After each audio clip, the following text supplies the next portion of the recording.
Hi friends, my name is Millie and welcome back to my channel. Today I'm going to bring you my January reading wrap up.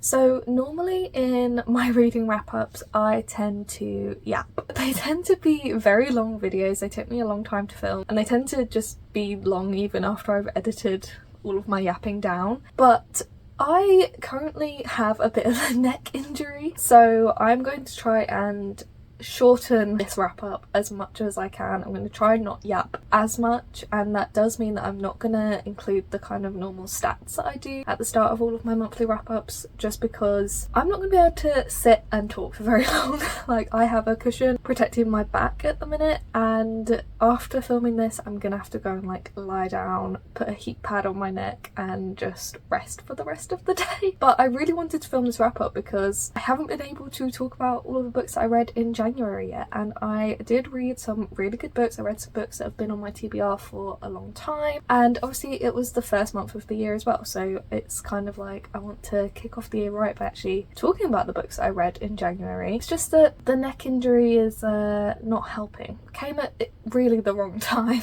So I am just going to try and do a bit of a speed run through all of the books I read in January. So if this is a little bit different, a little bit sort of snappier than my normal reading wrap-ups, then I do apologise. Hopefully I'll be back to my normal yapping self for my February wrap-up, which will be a lot shorter. I have not been able to read hardly anything in February so far because I can't use my head. So this is kind of the first like activity I've really been able to do at all, and we're like a week post injury, so it's taking a while to recover from, but we'll see. But yeah, so won't be getting into the stats of January that I normally would, but really the two most important stats that I think we need to discuss of January is that I read 23 books in total and I only had one 5-star read. I don't know what was happening. I read some books that I really thought were gonna be 5 stars and they came close, but there was only one book that hit that spot, and I read it like the start of January, so at the time I'm filming it's been a while since I've had like a 5-star read, and I'm craving that feeling. So hopefully in February I'll get a few more 5-star reads, but we'll see.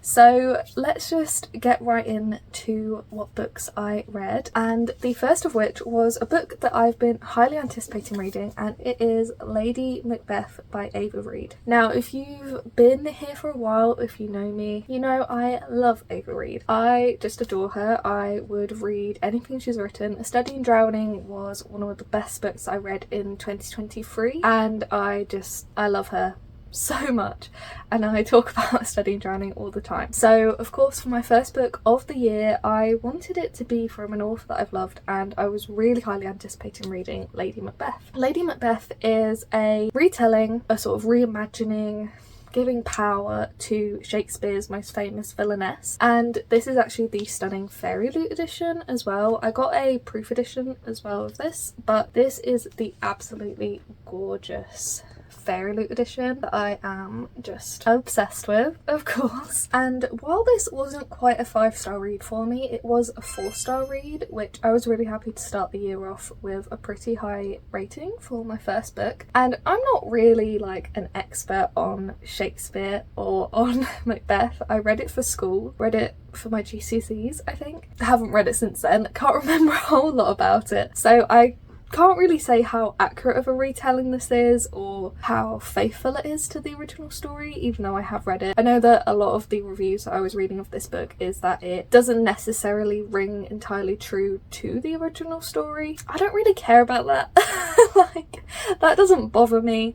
I'm not gonna get hung up on how faithful it is to the original story, because in my mind it's a reimagining, it's not a straightforward retelling, and I wouldn't want it to necessarily be just a straightforward retelling because that can just get boring after a while. Like, you've got to do something a bit different, you know? And I just think Ava Reid's writing is so compelling. I was just completely hooked. There's like a really sort of like craggy, eerie atmosphere set on this just remote Scottish castle, and I feel like the atmosphere was done so well, which Ava Reid is a master of her atmosphere in her writing.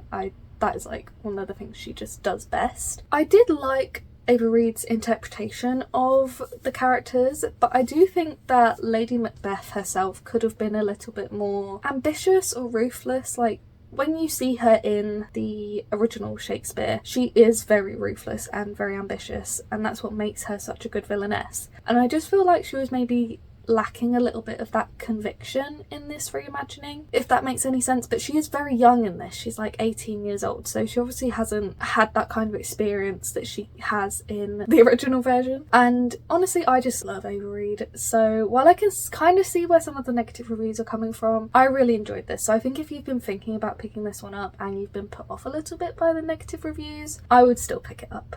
I love Ava Reid, so I will always pick up an Ava Reid book. I then read Rani Chowdhury Must Die by Adiba Jaigirdar. I gave that one 4 stars as well, and it's a YA contemporary, and I think that Adiba Jaigirdar does YA contemporaries really well. My cat has just walked in. Do you want to say hi? Say hello. Say hi, baby. Are you okay? You go there. I think that Adiba Jaigirdar does YA contemporaries really well. This is like the 4th or 5th book I've read by her, and they always hit the spot for what I want. Just an easy book to get into. You can understand where the characters are coming from, and they're sapphic, which is always fun to read. Admittedly, in this one of the main characters is fairly irritating. So the whole kind of premise is that these 2 girls are both dating the same guy, and they kind of team up to ruin his life, essentially. And I'm not entirely sure where the title of the book comes out from that, because it should be kind of more that the guy should die. But anyway, I think it is quite a fun story of exposing this cheating boy who's been 2-timing them. And there's also discussions of like science and wanting to get into this science exhibition fair kind of thing, which I think is a really cool thing to put in a YA book. Yeah, it wasn't like a standout. It wasn't my favourite Adiba Jaigirdar book that I've read either. It was just a fun, easy time, and I'm glad that I am still caught up on Adiba Jaigirdar's releases. I then read a book that was so close to being a 5-star read for me, and I'm so upset that it didn't quite hit that mark, and it is One Dark Window by Rachel Gillig. So this was a 4.5-star read for me. It's very gothic. It's kind of got an interesting magic system that's kind of to do with tarot almost, or it's inspired by tarot, which I think is really cool. You have these different cards that grant different sort of powers or abilities or whatever, and there's only a certain number of each card. And our main character, when she was younger, touched a nightmare card, and as a result has this nightmare in her head that talks to her, and sort of slowly throughout the book the nightmare kind of ends up sort of slowly taking over more and more of her mind, which I think is a really interesting premise. And it's very lush, it's very gothic and eerie, and I think the atmosphere was done so well, and I'm really excited to read more from Rachel Gillig because of that, especially the sequel to this book, but also her latest release that's coming out soon, The Night and the Moth. That sounds so good. I think that the world building was done really well, and the characters just felt really genuinely real too, which I love. I love feeling like the characters could just step off of the page. And honestly, this book is just so binge worthy. Like, if I hadn't had, you know, work and responsibilities during the time that I was reading it, I definitely could have just sat down and read it in one sitting. Like, I was so in the book, and I think it had such perfect spooky vibes. Like, if you read this in October during spooky season, it would fit so well. But it honestly does just fit like the winter vibes as well. Like, at the minute I'm looking outside and it's so dark and grey, and that fits this vibe of this story perfectly. My only gripe was that I didn't love the poems at the start of each chapter. They felt kind of repetitive to me and a bit detached from the rest of the book and the rest of how the writing was, because they didn't feel as sort of lyrical and lush as the rest of the writing in the actual chapters. So I didn't love the poems. That's the only gripe. That's the only reason it wasn't quite a 5-star read for me, was because they kind of took me out of the story a bit at the start of each chapter. But that's it. So I'm hoping that the sequel will be 5 stars, because I'll be used to them if they're still in the sequel, so we'll see. I then read Wayward by Amelia Hart, which was a 4-star read, and I wasn't really sure what I was expecting from this book, but I enjoyed it a lot more than I kind of thought that I would. I hadn't really known much about it, I'd heard kind of mixed reviews, but I knew it had done quite well when it first came out, so I was excited to read this. This is really a story about like breaking generational cycles, and I think that part was done really well. There's a lot of like generational trauma, and you're dealing with sort of three women of the same family, but at different points in time. So you've got someone in the 1600s, someone in present day, and then someone in the 1920s, I think it was. And you've got these three women who are all connected, and they're all kind of going through the same kind of thing, but at these different points in time. So you have all these historical contexts adding to what they're going through. And I just think it was done really well. Like, I really enjoyed how all these different stories wove into one another. I do think that there's like a slight magical realism element to it that wasn't necessarily needed, and almost kind of took away from the power of the story on its own, because a lot of it is about the power of women and standing up for yourself and standing up against oppression that men impose on women. And I just don't think that the magical realism kind of fantasy aspect was needed in this kind of story, if that makes sense. As much as I obviously love like fantasy and magical realism, I don't think it was needed for this particular plot, but it was really atmospheric and engaging, and it was fast paced, and I enjoyed how it toggled between all three perspectives to kind of show how each of their lives like mirrored each other. So I am really glad that I read this in the end. And then we go on to my one and only 5-star read of the month, which of course was Love on the Brain by Ali Hazelwood. I love Ali Hazelwood. I think the only book of hers that I haven't given a really high rating to was The Love Hypothesis, her very first book, which honestly I might need to reread now that I'm an Ali Hazelwood stan, because I love her. And I do not understand why this one got so many negative reviews, because I loved it. Like, all the negative reviews I was seeing were talking about like galaxy leggings, but honestly that sentence didn't even stand out to me when I was reading this. I love Bea and Levi so much. They are top tier. I love them. And of course it is following her usual formula. Very small woman, very tall man, STEMinist. This one is all to do with like NASA and neuroscience, and I think that was really interesting. I feel like I learned a lot about neuroscience through this book, which I guess is true because obviously Ali Hazelwood is actually a scientist. I was just obsessed. There's kind of like a You've Got Mail kind of twist to it, which is one of my favourite movies, so obviously I love anything that has that kind of vibe, even though it was very obvious from the start how that was going to work out. And I just think that the love interest Levi, he's a total sweetheart. He is a simp for Bea, which we love to see. There's also a great love of cats in this book, which obviously I love anything to do with cats, even the slightest mention in a book. And I just love the side characters as well. Like, there's a grumpy assistant, and you have kind of a wacky ending going on with another side character. But I just had such a good time, and I love Ali Hazelwood, and sue me. Like, this was a 5-star read. I loved it. But unfortunately, after my 5-star read, I then had a 2-star read with Queen of Fury by Natanya Baron, and I was so sad that this was such a low rated book for me, because I read the first book in this series, which is a trilogy of sort of Arthurian reimagining, so it's like taking women from the stories of King Arthur and sort of centering them in their own stories. And the first one was following King Arthur's sister Anna Pendragon, and I really enjoyed that one. And this one was following Queen, is she a queen? I can't remember what she is, but her name is Hufar. I don't know how you say it. I'll pop it on the screen somewhere. And I really didn't like this. This is far more of a romantic centered book, and obviously I love a romance book, but when you consider how the first book was really focusing on presenting Anna's story in her own right and not centering the men, this one was not only centering the romance with Gawain, but it also had his perspective, and it felt almost like it had kind of forgotten what the first book was trying to do, which was such a shame because I really enjoyed that one.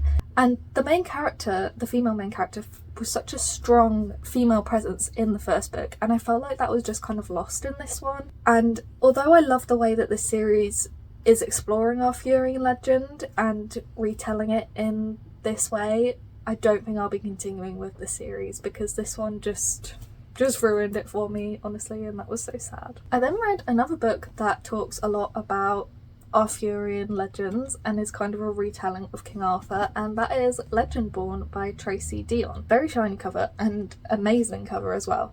I was so excited to read this because I've heard such good things about it, and I ended up giving it 4 stars, so I was really pleased that I did enjoy it, even if it wasn't quite that 5-star feeling that I wanted from it. This is an incredible debut fantasy. I can see why it got so much hype and continues to get so much hype. Admittedly, I don't think I ever fully quite grasped all of the world building. There is a lot of world building going on here, but there's a lot to do with this magic system that I didn't quite get.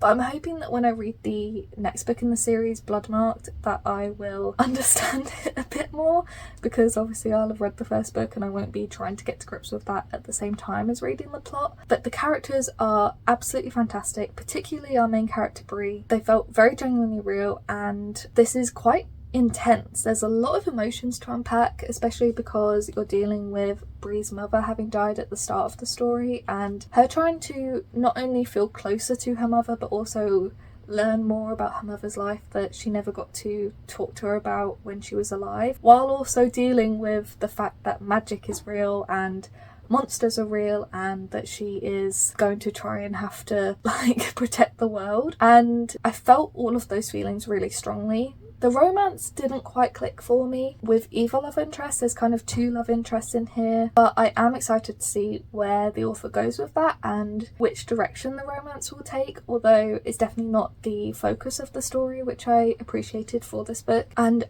I'm just really excited to read the next one. I think it will turn out to be a favourite series for me. I think I just need to get to grips with the world building a little bit more. I then had another 4-star read with The Whisperwicks by Jordan Lees. This is a truly wonderful story with fantastic storytelling. I had such a good time reading it. I absolutely flew through it. I think I read it in less than 24 hours. It's quite a dark tale for a middle grade book. There's a lot of creepy moments. There's like a crack in the wall, and then there's all these like dolls that sort of move around when you're sleeping, which is quite creepy. And you're set in this labyrinthine world where if you go even 2-3 streets away from your home, you'll never find your way back. And I think that's such an interesting concept, especially for a middle grade book. Like, that's quite a dark concept to include, which I really appreciated the author doing so. There's also themes of grief and loss running throughout, which I think is really important for children's books. What I didn't quite understand is why, given the fact that if you go 2 or 3 streets away from your home you'll get lost forever, is why it's illegal in this world to map out the world. Like, why would it be illegal to create a map of the world? Like, I don't really understand that. So I hope that that gets explained further in the series, because I just didn't really get why you wouldn't want a map so that you could go further away from your home if you need to, or if you got lost or anything. But anyway, there's some really gorgeous illustrations in this book as well, and I think that this book also really champions the importance of reading, so I really appreciated that, and I'm excited to see where this series goes. I then read The Moth Girl by Heather Kamins, which I gave 3.5 stars. This is a magical realism kind of story about a girl with a chronic illness that makes her float like a moth, essentially. Like, she has, I can't remember what it was called in this book. I think it was called like Lepidomancy or something like that, and she floats, she is attracted to light. And I think it was really interesting, especially when you read the author's note, because the author also has a chronic illness. So I think that exploring chronic illness in a way that is through a magical realism story was quite interesting. And honestly, the way that she described this chronic illness of being like a moth, it almost felt like it could have been a real chronic illness, which I think was done really, really well. I really liked as well that this book focused on Anna's experience and didn't centre around a romance. I think that that would have taken away from the importance of discussing how chronic illness affects people. I really appreciated that it touched upon that topic, because you don't really see a lot of YA books talking about chronic illnesses, so I think that was really interesting. At times, the side characters kind of blended into one, like especially main characters' friends at school. I kind of really struggled with telling them apart. But overall, I think this was pretty compelling, and it does stand out a lot from other YA reads. So I'm quite glad that I read this, even if it wasn't exactly what I wanted it to be. I then finished a series that I absolutely love, which is the Emily Wilde series. I read Emily Wilde's Compendium of Lost Tales by Heather Fawcett and I gave it 4 stars. There is something about this series that I just absolutely love. There is just a vibe to them that just gets to me. Like, I just love them so much. I love the characters, I love the atmosphere. They're so whimsical and cozy and sweet, and this book was no different. None of the books have quite been 5 stars for me, but there is something so compelling about this series as a whole that I know I'll be thinking about it for a very long time. I'm thinking about the characters as well, thinking about Emily and Wendell and their life together, and honestly, if this series ends up being more than 3 books, I wouldn't mind. I would read more in this series. It just felt so comforting watching Emily and Wendell figure out how to rule this fairy realm together, and I obviously love the academic side to this story, as with all the other books, all the footnotes and kind of feeling like you're learning as you're reading, even though all of the facts and all of the academia that they're talking about doesn't actually exist. I still felt like I was learning while I was reading this, which is such a fun feeling to have in a fantasy series. And honestly, the series just feels like a warm hug, so I'm so glad that I finally have wrapped it up, even though it does feel so sad to say goodbye to these characters. I then read Wild Beauty by Anna Marie McLemore, which was a 3-star read for me. It's very whimsical and gorgeously written, but there was just something that I just wasn't vibing with. I'm not entirely sure what it was. It was very slow and ultimately I think just failed to kind of capture me and draw me in. It's a very character driven story, and honestly I kind of just wanted a bit more plot to get invested in. There's a lot to do with family in this story and kind of the bonds between generations, which was really lovely to see. The setting was really vivid. You have this kind of sunken garden and all the characters in this book, or all the female characters, grow different types of flowers, and that's all to do with like their personalities and whatever, and they have this kind of curse that anyone that they fall in love with ends up disappearing. So all these women in this family have fallen in love and their loves have disappeared, and there's quite a sadness running throughout it because of that, of course, and this reluctance to open your heart to anybody from our main character, which is, I think, really interesting to read about, but it just wasn't really for me. And this book has a lot of 5-star reviews, so I think it is just a it's not you, it's me situation. But yeah, I just didn't love it. I then read Fortuna Sworn by KJ Sutton, which unfortunately was another 3-star read for me. I really don't know how I feel about this book. Like, on paper I should have loved it, but there was just something about it that wasn't quite working for me. It's the start of a fantasy romance series and it's quite a long series, and the books get very long as they go on, so I'm hoping that I will enjoy the series as it goes on, because I do own nearly all of the series apart from the last book. I kind of just felt like something was missing. So you're following your main character Fortuna, whose brother has gone missing and is, I think, presumed dead from what I can remember, and then one day she is approached by this fae man, and he says that he knows where her brother is and he will take her to him, but only if she agrees to marry this guy. And she does. She agrees to marry him and they go off to this fae realm, which is very dangerous, and she ends up having to complete these trials, so it felt kind of Court of Thorns and Roses in that sense. I just felt like our main character Fortuna was kind of constantly going back and forth on how she felt, especially about the love interest. Like, 1 minute she likes him, 1 minute she hates him. Like, make up your mind, girl. I think the world is very interesting, and I think there's definitely a lot of room for that to grow, which I'm really excited to see. And it was well written, and the plot was well developed as well. Especially for such a short book, I felt it was really well paced for it being like less than 300 pages. I do wish that Fortuna had the kind of thought to ask some questions. Like, there were things that she wanted to know and she just wasn't asking the questions, and I was like, girl, just ask somebody, like talk to somebody, rather than just trying to figure it all out in your head. And honestly, apart from like a couple of characters, the fae people in this book felt kind of bland. I wasn't really sure why they were classed as fae, and maybe that's just me comparing it to other series, but I just wasn't really sure where that kind of side of things was going, like the whole magic system. The love interest himself felt kind of forgettable, which obviously you don't want to be the case with the love interest. So obviously I'm going to continue on to book 2, but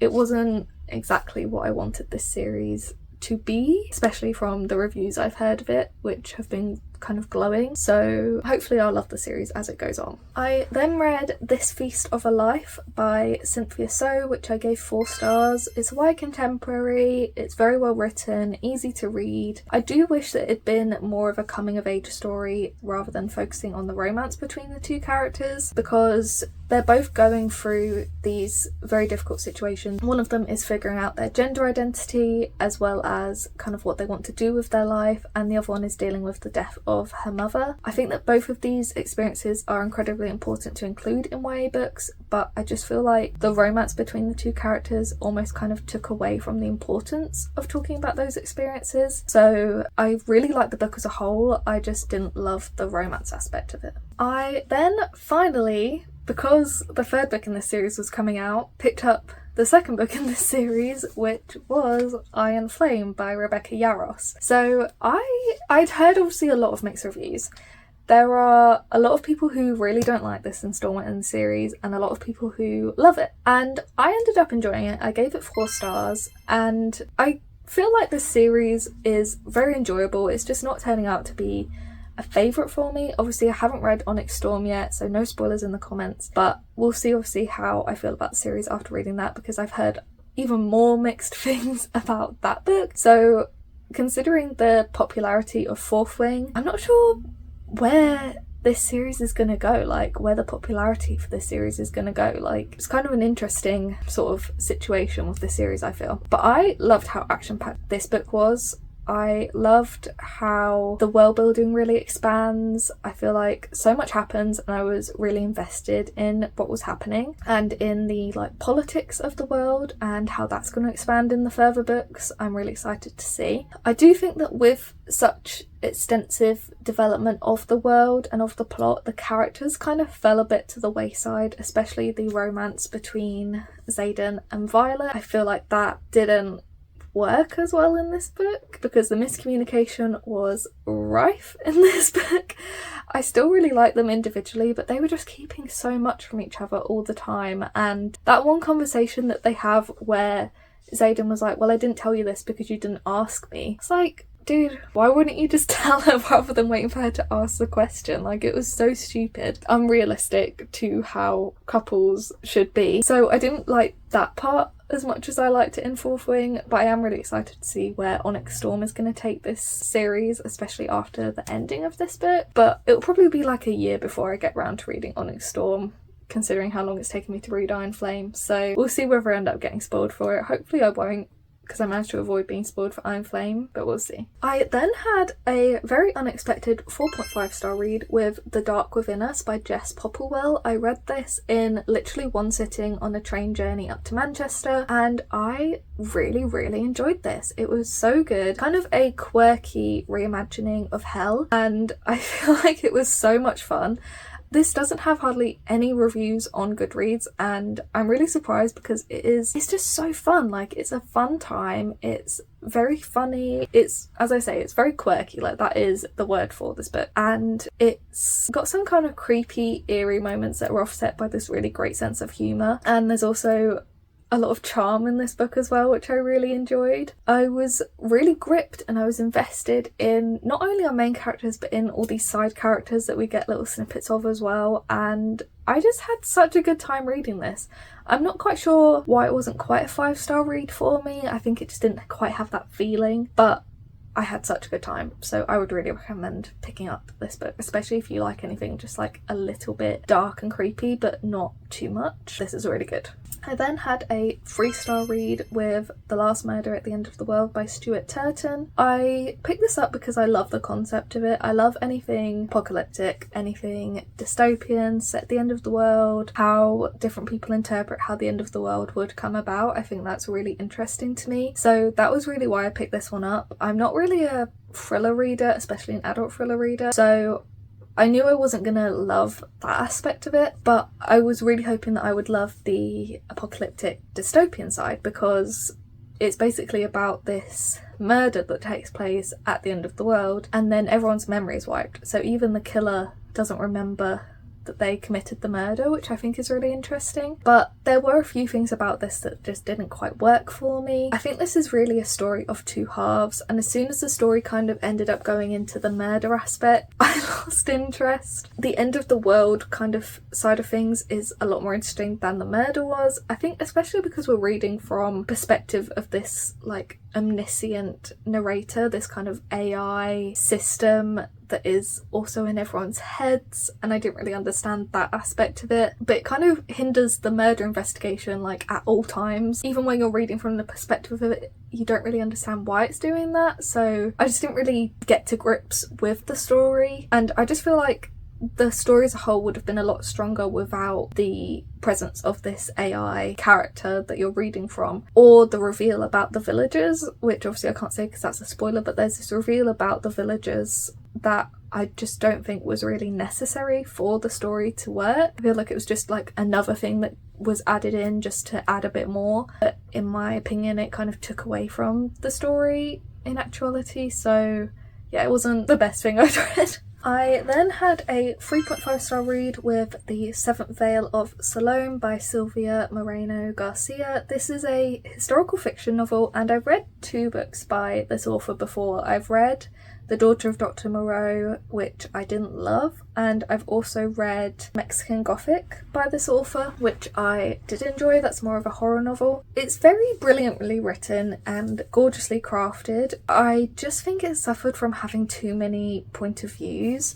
Some of them were also very random, and I think if we just stuck to the perspectives of the 3 main women, you have 2 women in the same timeline, and then you have this perspective of Salome, who is she like in ancient Egypt or something like that? I can't really remember what timeline she was meant to be in, but I found it to be really slow paced to the point where I was struggling to stay invested and care about the story until like the last 15-20% where it really picked up and was really fast paced, and that just made it feel like quite disjointed because I wanted to end up seeing what happened after the events of that last 15% because it was really action packed, and then you don't end up really seeing how that affects the women, the story, so it just felt a bit weird in that sense. But I do think that this author obviously researched this time very, very well. It's set in like old Hollywood, and I think that was a really cool setting, but I just didn't love it. I then had a 4.5 star read with Every Borrowed Beat by Erin Stewart. This is a YA contemporary about a girl who has had a heart transplant, and she is determined to fulfill the wishes of her organ donor, and she ends up kind of falling in love with the best friend, and it was just such a lovely story. I really, really enjoyed this. It's very emotional. If you're going to read it, prepare to feel deeply.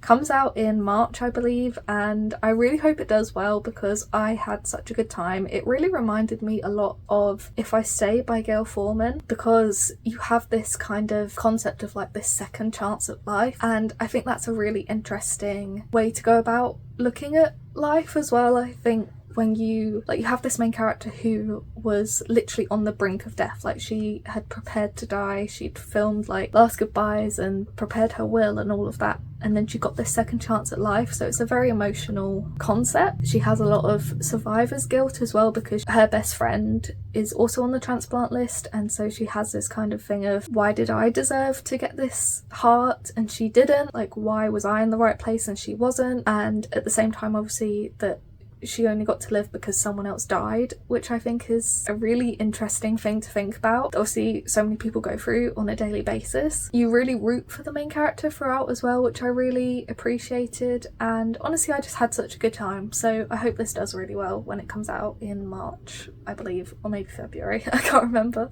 I then had a 3.5 star read with The Shadow of the Gods by John Gwynne, and I was really sad that I didn't love this more because I'd heard such good things about John Gwynne's writing and about his books, and I was really expecting to absolutely love this. I literally bought it and then started reading it the next day, and unfortunately it just wasn't the favourite that I was imagining it to be. Maybe I had too high expectations for it, but I've read so many good reviews, so I feel like, is it just a me problem? I don't know. Maybe it's just that my brain wasn't quite in the right space for starting such an epic fantasy, because it is like a Norse inspired world. There's a lot of blood and gore and battle going on in here, and these kind of old gods that are maybe gone from the world, maybe not. You have 3 main characters in here. You have Orca, Varg and Elvar, and I loved Orca's perspective, but Varg and Elvar's perspectives kind of felt like they were very similar. A lot of times I struggled to remember whose perspective I was reading or what was going on in each of their storylines. Orca, however, was definitely my favourite because she is so determined. She's determined to protect her family, and I really enjoyed seeing her go on this journey of trying to protect her family and protect her son, and I feel like she was such an interesting character, especially because she's doing so much of this completely alone. I did feel very transported into this otherworld, and I could really easily picture the setting and these battles that are going on. It felt very cinematic. It felt really like watching a movie of these battles, which I thought was really cool. I'm not sure I fully understood